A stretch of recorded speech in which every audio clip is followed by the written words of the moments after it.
So they grow in that area when we have clear rules, we have consequences in place, and we are consistent. Hello and welcome to Catholic Parents Online, a podcast channel where we share tips and resources on Catholic parenting. Presented with the lens of the theology of the body, we will see how we can be gifted to our children in ways that will help them find true happiness and flourish in accordance with God's wonderful plan for each and every one of them. My name is John Hui and I'm your host for this series. Today we're going to talk about forming our children in the virtues, with an emphasis on forming them in early childhood. Right. And once again, to share this thought with us is Melissa Huang. As for those who have heard us in the previously, you would know that Melissa is a qualified nurse, a certified early childhood educator, and now a full-time mother. So welcome to the show, Melissa. Thank you for having me. Yeah, it's always good to hear you sharing your thoughts and your views and your challenges that you face as a young parent, isn't it? Yeah. So today we're going to talk about virtues, and I guess we have the cardinal virtues and the theological virtues. Why are the virtues important for your children? Because I know you are quite intentional in wanting to form your children in the virtues. So why is it important to do so? Yes, because virtues, they help us to perfect our external actions and our internal movement. So in practicing these virtues, we can form habits. And these habits, of thinking and willing, and also help us to curb those passions and desires that are, that can stand in our way of achieving our goal, especially when it's towards goodness. So when we practice all this, we too will become good. So in the image of God. Right. It's kind of like a habit, right? It's as the Catechism says, it's kind of stable and firm disposition to do the good, right? Yes. So, in everything that we do, we'll just be thinking about what is the best thing to do at this time. Yeah, certainly. And I think, if I'm not wrong, it was St. Gregory of Nyssa, I think, who said that the goal of a virtuous life is really to be like God.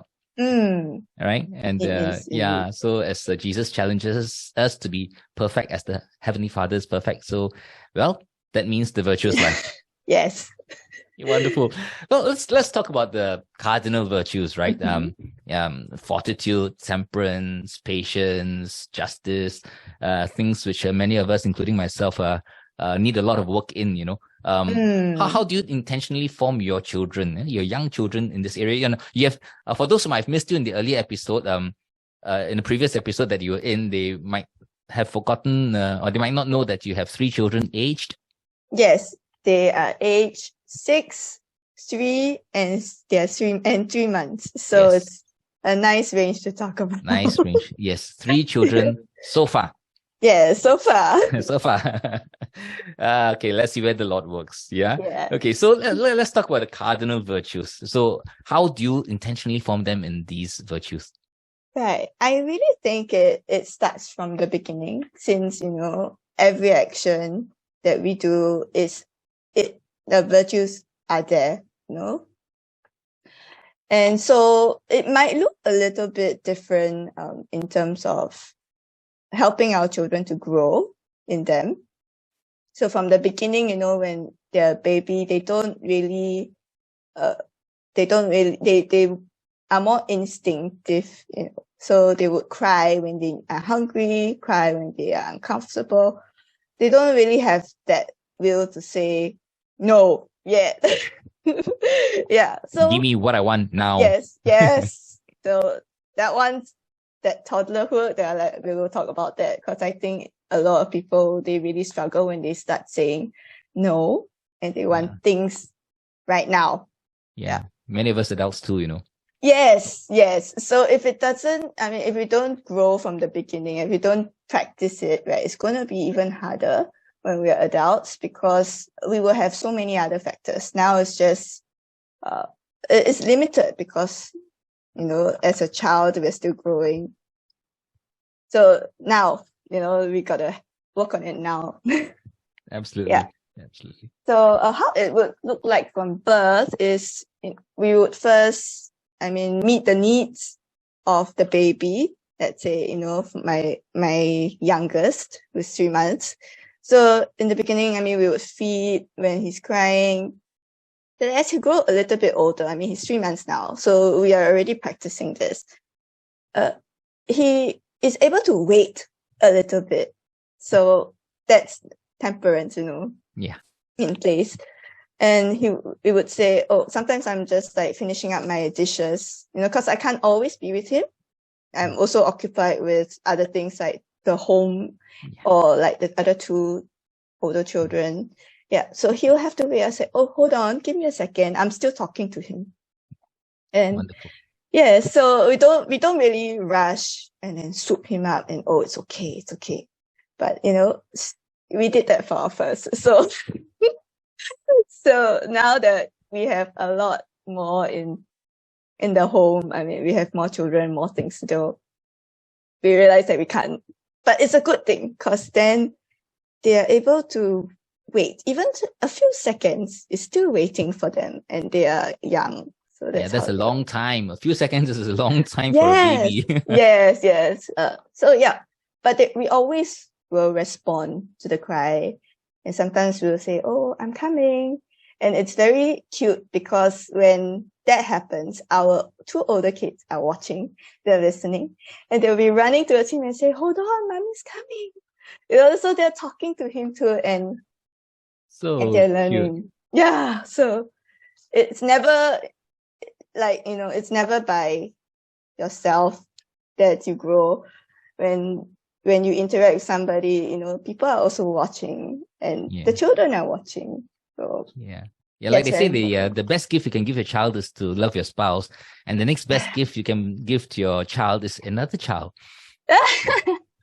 Yes, for them to learn from. It is. It's a mystery that I kind of I was thinking about when I gave birth to our younger son.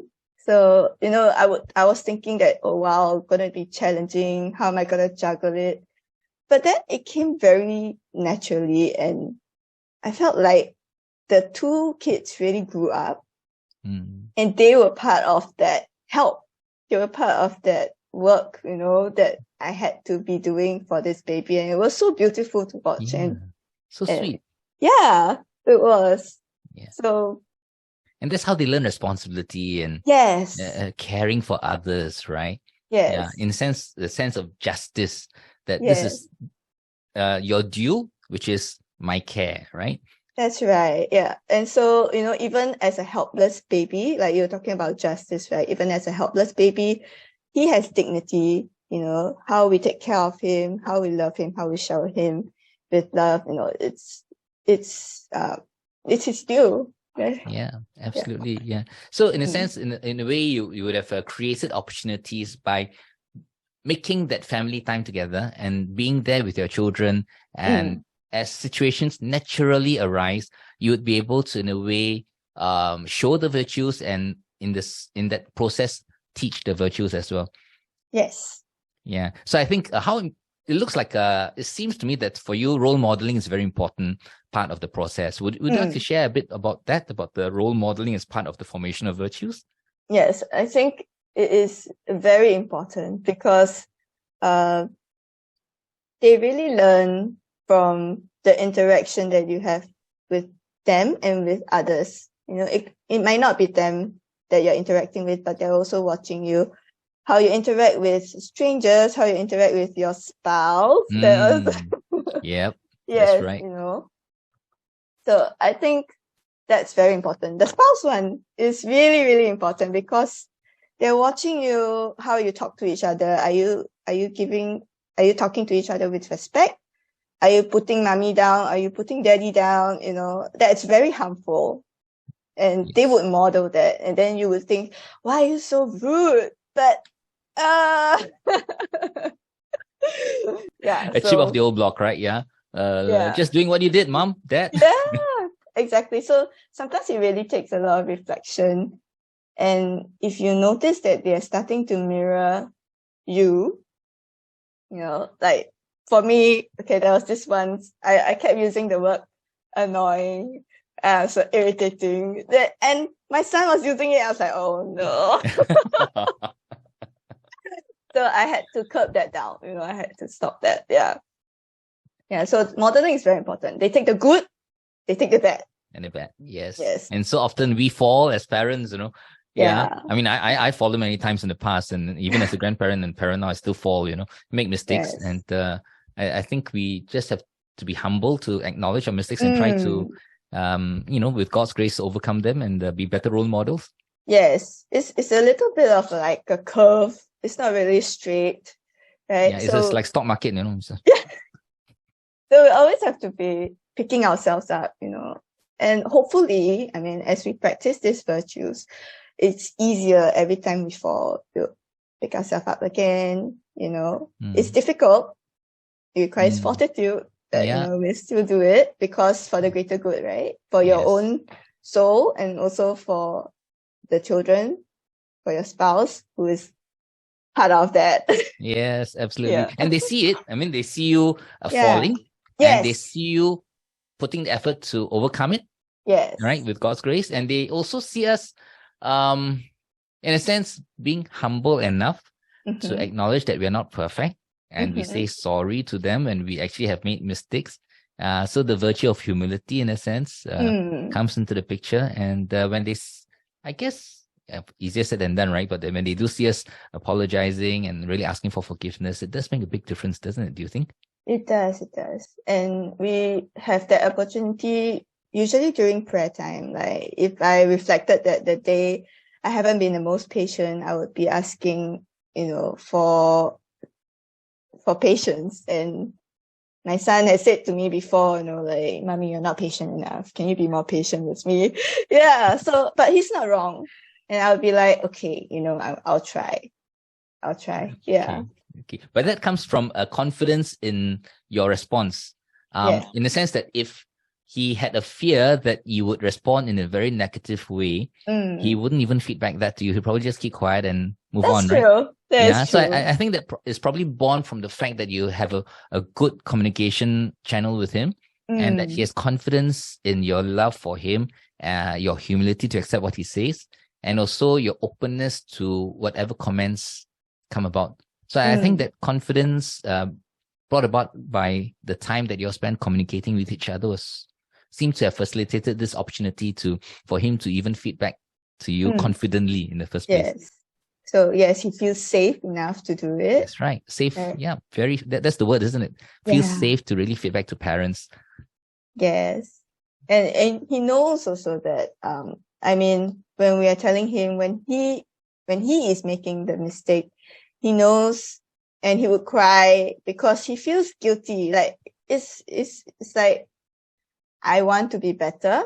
You can really feel that his cry is because I know I made a mistake, and I know that whatever you do, whatever you say is really for my own sake, even though I don't like what's happening. Right. So how do you discipline them in that sense when you find them, making mistakes and doing what they should not be doing?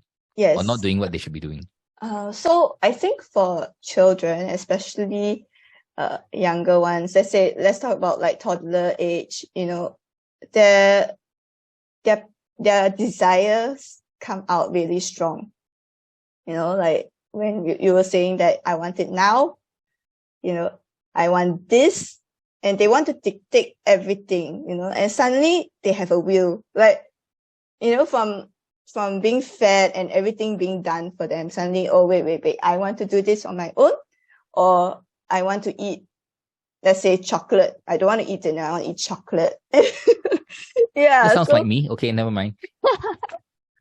Yeah, so for us, I mean, we know that chocolate is sweet, too much of it. I mean, it's not dinner, it's not nutritious, right? But for the child, it's just, I just want to eat it because it feels good. So temperance helps us to curb that, right? It helps us to moderate our desire to one that chocolate is just and only chocolate.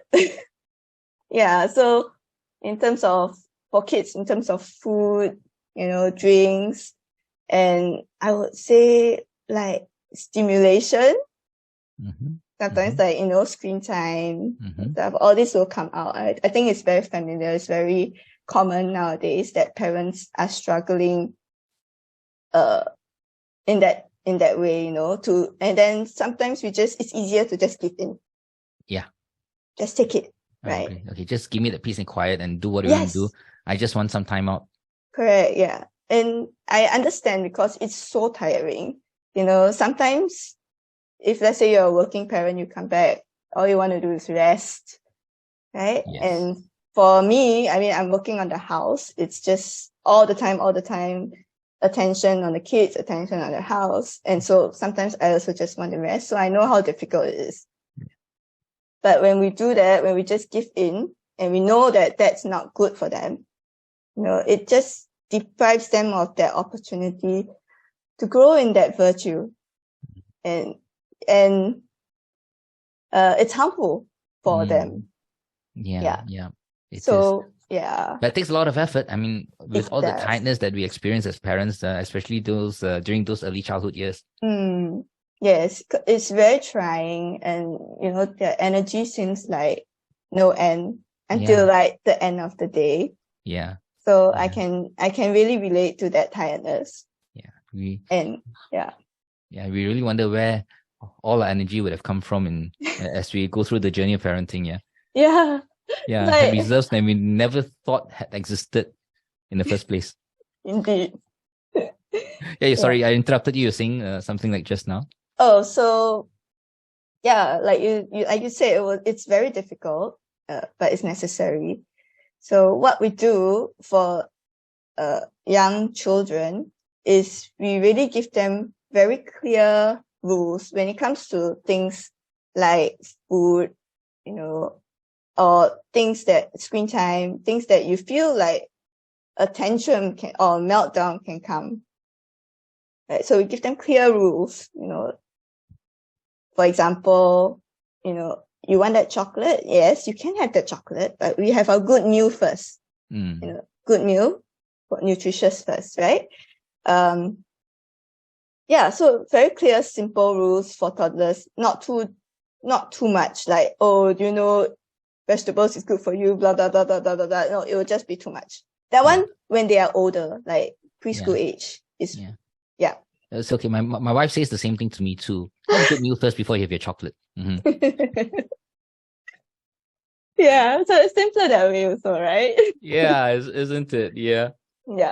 Okay, so discipline is a very important part of the journey, and yet a very trying one, because we just sometimes do not know where, in a sense, the boundaries are, and whether we're going beyond. Do you have any guidelines, or do you have any to share? Guidelines to share with young parents as to how we can discipline our children in the preschool age, from toddlers upwards. Yes. So having, if you are noticing that they are, acting up very often, like let's say they're melting down, then you would try and either shift their attention away from that. So if let's say if it's screen time, you can talk to them, hey, maybe it's too long for you. So we gotta stop. Either stop or cut down on it. Yeah. Our children, we have screen time. We have but we're very strict on the time. It's 1 hour. And that's it. That's right. They just follow the guidelines. Yes. So they have melted down before. I want more. Cry. Then what happens? Oh, looks like it's too much for you. Tomorrow you're not going to have any. So then we'll curb it back. It's like a rein. Like you pull it tighter when you feel like they're a bit out of control. Yeah, out of control. And then you let it go when you feel like they have grown, in that virtue and temperance, and they can control themselves. Because you don't want them to be like a slave to it. That's not what we want for them. And so, it's like a tug of war, kind of. But then, they get better at it. Like right now, our son, he's very interested in chess. Wow, at 6 years old. Wonderful. Yes, okay. So he watches, so his screen time he has chosen is watching chess tutorials Wow. Yes. And I said, okay, because of the time, I know how long one is. He said 2 episodes. And he would be watching it. And then after 2, he just turns it off on his own. And he says, Wonderful. Mommy, I'm done. Very I good. watched 2. Yeah. So, it's that kind of self-control that we wanted. And I was just talking to my son about it because he was asking about freedom. Yes. Right.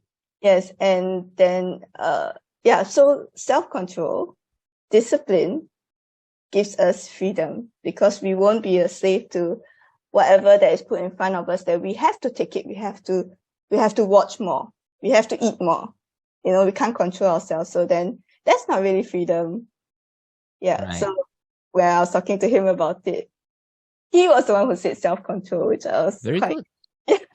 I was quite impressed. Yeah, I think it's not something that just happens overnight. I'm sure it's something that has happened over a long period of the journey, whereby he role models, he sees what the parents are talking about, what the parents are doing, and then it gets through little messages through the years that the parents have spoken to him about, and how it is then put into practice, and how you actually institute those rules at home.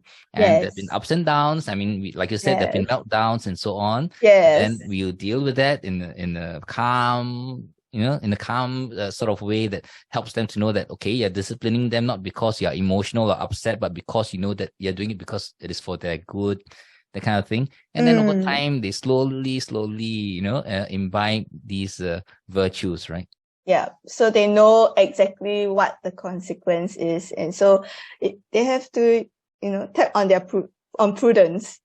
Last time this happened before, I could choose to do the same thing, or I can choose to just accept it and wait for tomorrow, let's say, for screen time, Right. instead of missing it out completely. So they grow in that area when we have clear rules, we have consequences in place, and we are consistent. Very good. So there's all the C's, right? Clear rules, consistency. Yeah. So that is so important for the consistent formation of our children, right? Yes. And also, so for ourselves too, what we are doing, are we consistent with what we are saying to them? If I am saying no snack before dinner, I shouldn't be snacking too. If not, they'll come to me, hey, how come you can snack? And then how about me? So we try to be consistent, and we try to model the same thing. Yeah. And we hold ourselves accountable as well, in growing in virtue together with them. I think over time, as you sort of like are very clear with the rules, you are very consistent with the rules and the consequences. Yes. I think we do find that the children over time will know what they should do, what they should not do, with the very clear consequences waiting for them at the end of it. So I think that's so important, right? But I think underlying all this is still that very important relationship that you have with them, that they know that you love them no matter what. Yes. Right? And my husband will always say it, he will always say, no matter what, mommy and daddy always loves you, right? Then they say it back to us sometimes. So cute. Yeah, so they will say, sometimes my son will respond, my son and my daughter, they will go, of course. It's very so cute. Sweet. Yeah. Very cute, yeah. Although I must say that in the past when I used to discipline my kids, I will always start off by saying, daddy loves you, right? Yeah. And no matter what, I'll always love you. But it is with a rather firm voice, Yeah. So it came to a point whereby the moment I said, I love you, right? They'll start trembling. No, they know what's coming. They know what's coming up. But that's the consequence, right? Yeah, the consequence was coming, yeah. So we also, in a way, over time, learn how to modulate our voice in such a way that they know that it is really love and not just an accompanying a threat of a negative consequence. Yes. Definitely. Okay, wonderful. So definitely there are lots of challenges in this area. I can imagine how difficult it must be to continually set these rules, and I'm sure there must have been times when it was so tempting to just let go lah. Oh, This of once or this course. 2 times, just let go. Lord, both of us, can we just take a break? Yes, of course. Yeah, what do you do when that happens? Well, if we fall off, actually we will start to see a pattern. If we fall off, then they will start pushing boundaries even more. Right. They will start acting out even more. And then it's like a whole cycle that you have to go through again. And then you have to be the one to say, okay, this cannot go on. You have to put your foot down and do the harder thing, which is get back on it, get back to it. Yeah. So that is definitely a challenge. But I must say, as they get older, I think it gets easier because you can reason with them. Yeah. That's true. Yes. So the harder ages are probably the younger ones where, you just don't understand why they're doing that. And they probably don't understand too.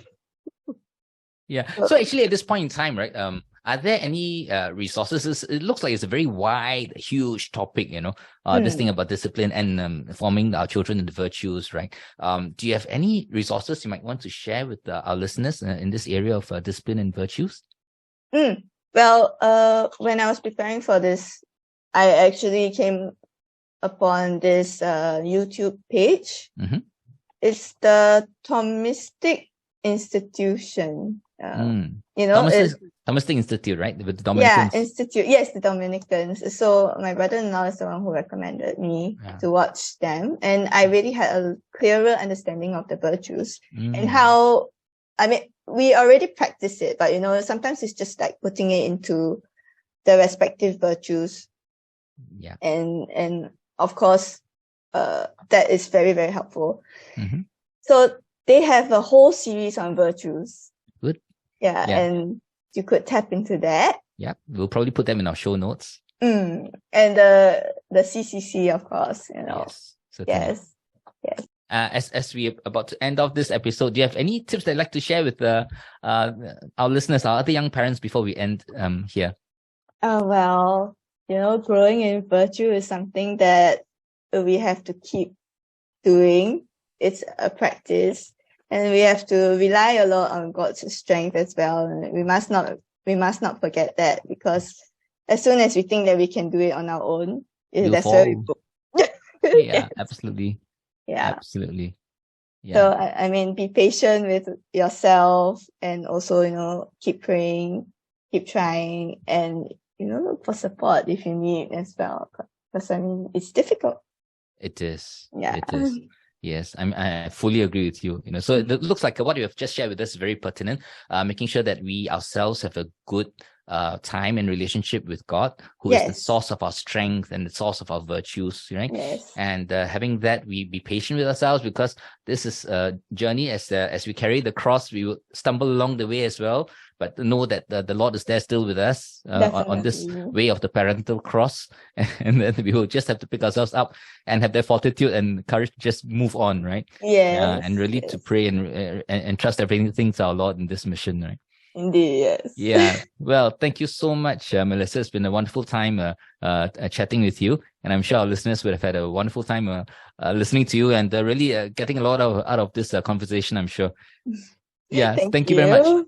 Yeah. Okay. Thank you. So, dear friends, we thank you very much for joining us in this conversation with Melissa, who shared with us on this topic of virtues and along the way, discipline. So till we meet again, take care and God bless you and your family always. Bye-bye.